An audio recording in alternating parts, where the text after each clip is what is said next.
अभी हम लोग अध्याय 3 का 21वें श्लोक को पढ़ेंगे। यददा चरति श्रेष्ठः यदा चरति श्रेष्ठः तत्देवेतरो जनः तत्देवेतरो जनः स यत् प्रमाणं कुरुते प्रमाणं कुरुते लोकस्तदनुवर्तते। लोकस्तदनुवर्तते। अर्थात महापुरुष जो आचरण करता है सामान्य व्यक्ति उसी का अनुसरण करते हैं। वह अपने अनुसरणीय कार्यों से जो आदर्श प्रस्तुत करता है संपूर्ण विश्व उसका अनुसरण करता है। यह श्लोक विद्यार्थियों के लिए कैसे लाभप्रद होगा अनिल चाचा बताएंगे। आप संवाद कहाँ हो रहा है इसके विषय में तो कुछ कहना नहीं है। किनके बीच में संवाद हो रहा है? कृष्ण भगवान और अर्जुन के बीच में। कहाँ हो रहा है यह संवाद? युद्ध के मैदान में। युद्ध के मैदान में। किनके बीच युद्ध होने जा रहा है? पांडव और कौरव के बीच। पांडव और कौरव के बीच में युद्ध होने जा रहा है। उसी में अर्जुन ने कृष्ण को कहा कि हे मधुसूदन, रथ को दोनों सेनाओं के बीच में ले चल के रखिए और मैं देखना चाहता हूं कि किससे हमको लड़ाई लड़ना है। और जब उनका देखते हैं अपने लोगों को कि इन्हीं से लड़ना है तो धनुष रख देते हैं कि मैं लड़ाई नहीं लड़ूंगा। अर्जुन को समझाने के क्रम में भगवान उनको बहुत तरह का उपदेश दे रहे हैं। बहुत तरह का उपदेश दे रहे हैं कि नहीं, धनुष रखने से नहीं होगा, तुमको लड़ना चाहिए, यह पुण्य का काम है। आज जो तुम लड़ाई करोगे यह पुण्य है, यह तुम्हारा कर्म है। यही सब बात को समझा करके वो चाहते हैं कि अर्जुन का भ्रम जो है दूर करें कि ये अपने हैं, ये पराये हैं। उनको कर्तव्य का बोध करा रहे हैं कृष्ण भगवान। और वही जो संवाद है कृष्ण भगवान अर्जुन को समझा रहे हैं, वही उन्हीं संवादों के संकलन को हम लोग श्रीमद् भागवत गीता जी कहते हैं। तो आज कह रहे हैं कृष्ण भगवान कि आप अर्जुन सामान्य लोग नहीं हो, आप धनुर्धर हो। आप इस पूरे जगत में तुम्हारा नाम है, तुम महायोद्धा हो। इस धरती पर तुम्हारे समान कोई योद्धा नहीं है। और इस तरह का जो महापुरुष होता है वह जैसा आचरण करता है, आचरण मतलब जानते हैं आप लोग, जब जैसा काम करता है, जैसा अपना व्यवहार, जैसे कि आप किसी के साथ अच्छा बोलते हैं, आप किसी के साथ गलत बोलते हैं, तो यह आपका अच्छा या आपका गलत आचरण कहलाएगा।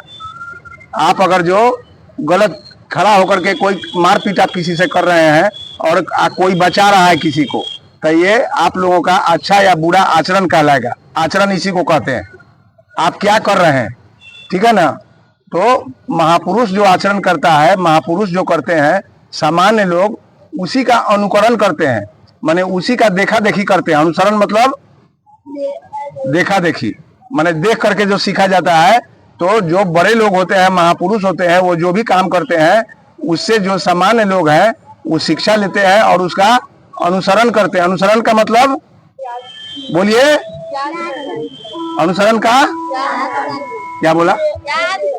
याद करना बोलते। अनुसरण का मतलब याद करना नहीं। अनुसरण का मतलब हुआ आप जो कर रही हैं उस काम के पीछे उस काम को मैं भी करूंगा। आप जो काम कर रहे हैं, देखा दी कैसे होता है कि आप कोई काम कर रही हैं, हम झाड़ू लगा रहे हैं तो हमको देख करके आप भी झाड़ू लगा रही हो, तो यह हुआ अनुसरण करना। आप हमको अनुसरण कर रही हैं, हम जो कर रहे हैं आपको अच्छा लगा, आप उस काम को आप भी कर रही हैं, तो इसी को कहते हैं अनुसरण करना, फॉलो करना। अंग्रेजी में उसको कहिए फॉलो करना, ठीक है। तो ये अनुसरण का मतलब हुआ। वही कृष्ण भगवान अर्जुन को समझा रहे हैं कि जो महान लोग होते हैं, जो योद्धा होते हैं, जो बड़े लोग होते हैं, जो कर्मयोगी होते हैं, वो जो भी काम करते हैं उसका प्रभाव सामान्य लोगों पर पड़ता है, सामान्य लोग उसको उसका अनुसरण करते हैं, उसको देख करके वो भी उसी तरह का काम करते हैं। तो अब यह संपूर्ण विश्व, केवल सामान्य लोग ही नहीं, पूरी दुनिया अगर जो ऐसा काम है, वैसे महान लोग हैं, तो संपूर्ण विश्व उसका अनुसरण करता है। अब यह श्लोक विद्यार्थियों के लिए कैसे फायदेमंद होगा, इसको समझिए। ईश्वर जब किसी बच्चे का जन्म देते हैं किसी माँ के आंचल में, किसी माँ के गोद में, तो उस समय वह शक्ति का पिंड होता है, पूरा ब्रह्मांड का ताकत उस बच्चे में होता है। वह बच्चा विवेकानंद बनने वाला कैपेसिटी में होता है, वह बच्चा दयानंद सरस्वती बन सकता है, वह बच्चा महात्मा गांधी बन सकता है, वह बच्चा कुछ भी बन सकता है। जिस समय वह बच्चा आया धरती पर, वह उस समय साक्षात भगवान का जो है सो रूप है, उसको यहाँ के लोग जैसे गढ़ेंगे वैसा वह बच्चा बन जाएगा। उसमें सारी शक्ति है, वह बड़ा बड़ा जो अभी तक जितने भी महान लोग हुए हैं उनसे भी बड़ा बन सकता है वह बच्चा। तो गुरु जी अपने शिष्य को समझा रहे हैं कि तुम अभी उसी काल में हो, अभी तुमको दुनिया का हवा नहीं लगा है, तुम अभी विद्यार्थी हो, तुम विद्या अर्जन करने के लिए तुम्हारा अभी समय है, विद्या अर्जन करना है तुमको। और इस काल में तुम्हारे पास बहुत शक्ति है और तुम मामूली आदमी नहीं हो, तुम्हारे पास इतनी शक्ति है भगवान की कि तुमको भी हम लोग यह कह सकते हैं कि आने वाले दिन का तुम महापुरुष बनोगे। तो यहाँ पर कहा जा रहा है कि महापुरुषों का जो आचरण होता है उसका सामान्य लोग अनुकरण करते हैं।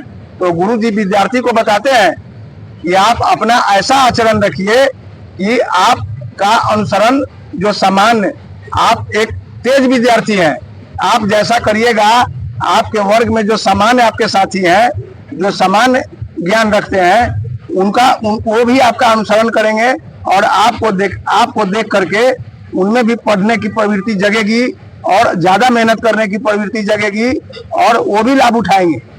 तो विद्यार्थी को यह समझना चाहिए कि हम में वह पूरा ताकत है, मैं अगर जो प्रयास करूंगा तो मेरा तो कल्याण होगा ही, लेकिन क्लास में जो हमारे अन्य सहपाठी है, जो हमसे थोड़ा कम ज्ञान रखते हैं या थोड़ा कम मेहनत करते हैं, हमको देख करके उनका भी जो है सो कि प्रयास और तीव्र हो जाएगा और वो भी और ज्यादा मेहनत करेंगे और इस तरह से हमारे साथ साथ उन लोगों का भी कल्याण होगा।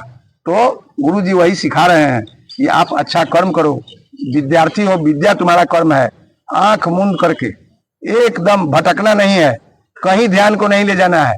जब तक विद्या अर्जन का समय है उस समय ध्यान से विद्या अर्जन करिए, उसके बाद तो दुनिया की सारी खुशियां, सारे सुख आपके कदमों में होंगी।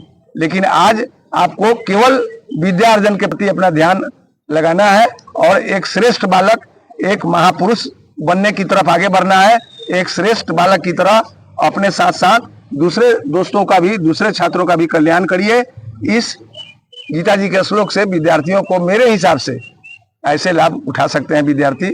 मेरे अल्प बुद्धि में जो आया मैं आप लोग को बताया, और भी कोई बताया तो बता सकते हैं। बहुत बढ़िया। आज के लिए बस इतना ही, फिर कल मिलते हैं अगले श्लोक के साथ। जय श्री कृष्ण। जय श्री कृष्ण।